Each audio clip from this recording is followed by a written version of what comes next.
Good morning বন্ধুরা, সবাই কেমন আছো? কি আশা করি সবাই ভালো আছো।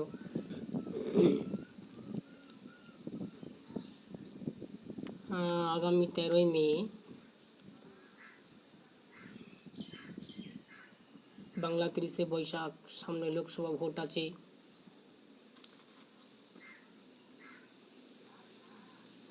তাই আপনারা নিশ্চিন্তে ভোট কক্ষে গিয়ে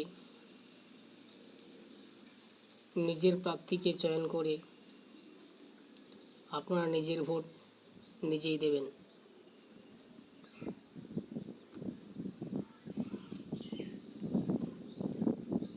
এখন দেখছি যে প্রতিটি সিনেমা জগতের ইন্ডাস্ট্রি হিরো হিরোইন সিনেমা জগৎ ছেড়ে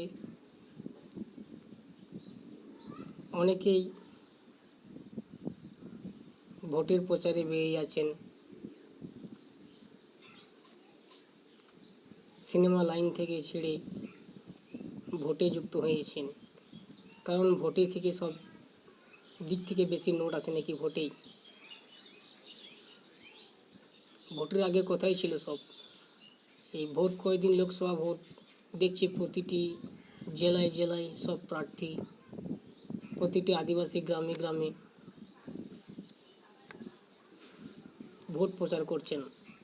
কিন্তু এর আগে সব ওদের কোথায় দেখা ছিল? ওরা ধূমকেতু, ধ্রুবতারা, ওদের দেখা তো নেই। ভোট পেরিয়ে গেলে তো ওদের আর দেখা পাওয়া যাবে না। যতদিন ভোট ততদিন ওদের দেখা আদিবাসীদের গ্রামে গ্রামে বা অন্যান্য গ্রামে গ্রামে তাদের বাড়িতে থাকা খাওয়া সেরে নিয়ে ওদের সঙ্গে পরামর্শ করে তারা ভোট প্রচার করছে এইভাবেই। কিন্তু যখনই একবার ভোট হয়ে যাবে কিন্তু ওদের আর দেখা পাওয়া অনেক মুশকিল। তাই প্রতিটি ভোটার নাগরিক হোল্ডারকে বলবো, আপনারা সবাই নিজের ভোট নিজের কাছে ভোট কক্ষে গিয়ে আপনারা নিজের গোপন ভোট নিজেই দেবেন, কারো পরামর্শ শুনবেন না। তো আজকে ভোট নিয়ে কবিতা আপনাদেরকে শোনাবো। কবিতাটি ভালো লাগলে আপনার আর একটু শেয়ার করবেন এবং কমেন্টে জানাবেন এবং আমার ইউটিউব চ্যানেলটা সাবস্ক্রাইব করে দেবেন।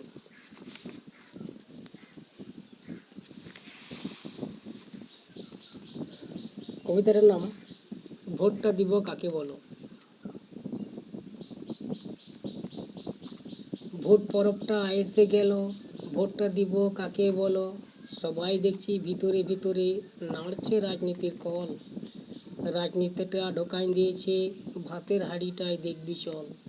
সবাই এখন ঘরে ঘরে রাজনীতিটা বুঝে গেছে, দেখবি চল। বউ দাঁড়াইছে জোড়া ফুলে, স্বামী পদ্ম ফুলে, মামা শ্বশুর কাস্তে হাতুড়িতে, কাকার বেটা তো দেখাইছে হাত। পড়শি ঘরের দাদা হলে নির্দলেতে, বলল ভাই রাখবো এবার কোন কুল। ভোট পরবটা এসে গেল, ভোটটা দিব কাকে বলো। বউ বলছে দেখো গো, দিয়েছি আমরা সবার ঘরে ঘরে মায়েদের লক্ষ্মী ভাণ্ডার। ব্যাংক অ্যাকাউন্টটা আপ টু ডেট করে দেখবি চল। চাকরি চুরি গরু চুরি করেছি আমরা, দেখছিস তো হামদের বল। বড় বড় নেতাগিলা হামদের সবাই জেলে দেখবি আসবি চল। বৌমা বলে দেখো গো, আমরা সবার করে দিয়েছি গীতাঞ্জলিতে।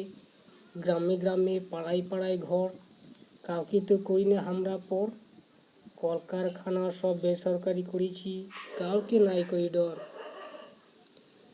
হাজার হাজার মানুষ বেকার হইল, লে তো গো তোরা ভাবে মোট। কাকার বেটা বলে মনে আছে দাদা, আমাদের রাজস্ব ছিল যখন, তখন কৃষি শ্রমিক মাটিয়া মজদুরদের বাড়াইছি বেতন। তা না হলে দুই পয়লাই খাটতো মানুষ সারাক্ষণ।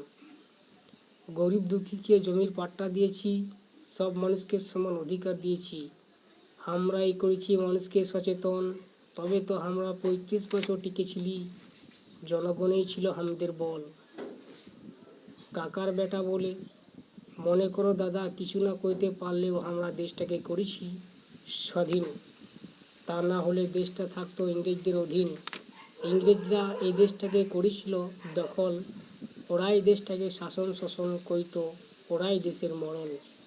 যদি দেশটা নাই স্বাধীন হইতো, আমাদের কি নেতা মন্ত্রী হইতো?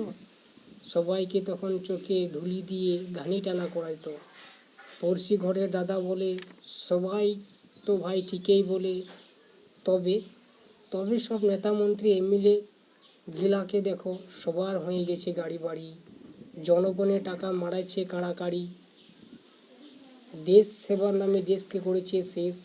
এই তো ভাই আমাদের স্বাধীন দেশ। তাই আমরা কোনো দলেই নাই, দলের নামটা আমাদের নির্দল। সব নির্দল মিলে একটা দল হইব, দেশটাকে করবই বদল। সবাইকে বাদ দিয়ে তুই আমাদেরকে ভোটটা দিয়ে জিতাই দিবি চল।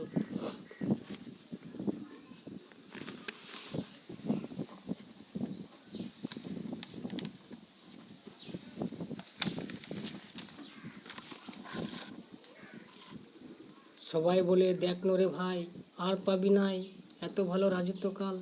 দুয়ারে দুয়ারে পৌঁছান দিচ্ছি চাল, গরিব মানুষের নয় আকাল। 500 টাকা 1000 টাকা বিনা কামেই পাচ্ছে, ঘরে ঘরে সব হাঁটু হিলাচ্ছে, সবাই ক্রোধ হয়ে গেছে। গায়ে ঘরে কমিন মানুষের আকাল হয়ে গেছে। এরা বলছে আমরা দিচ্ছি, আর ওরা বলছে আমরা দিচ্ছি। ভোটের জন্য সবাই টানাটানি, শুনছি সবার হাঁকনি। এদের সবার কথা শুনে আমি হয়ে গেছি পাগল। ভোট পরবটা আইসে গেল, ভোটটা দিব কাকে বল। নমস্কার।